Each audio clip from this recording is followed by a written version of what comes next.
জুলাই সনদের ভিত্তিতে সংবিধান সংশোধন করা হবে বলে মন্তব্য করেছেন প্রধানমন্ত্রীর উপদেষ্টা ডাক্তার জাহিদুর রহমান। তিনি আজ সকালে সচিবালয়ে তথ্য অধিদপ্তরের সম্মেলন কক্ষে আয়োজিত সরকারের উন্নয়ন কর্মকাণ্ড নিয়ে আয়োজিত নিয়মিত প্রেস ব্রিফিংয়ে এই মন্তব্য করেন। এ সময় তথ্য অধিদপ্তরের প্রধান তথ্য অফিসার সৈয়দ আফজাল আহমদ এবং তথ্য সম্প্রচার মন্ত্রণালয়ের যুগ্ম সচিব রিয়াসাত আল ওয়াসিফ উপস্থিত ছিলেন। ডাক্তার জাহিদুর রহমান বলেন, বন্যা পরিস্থিতি সামাল দিতে সরকার প্রস্তুত। তিনি জানান, প্রশাসনকে সর্বোচ্চ সতর্কতার সঙ্গে দায়িত্ব পালন করতে নির্দেশ দিয়েছেন প্রধানমন্ত্রী তারেক রহমান।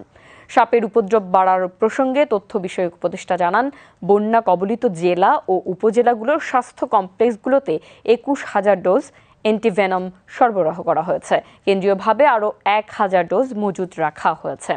জরুরি চিকিৎসায় বন্যা কবলিত প্রতিটি উপজেলায় মেডিকেল টিম কাজ করছে।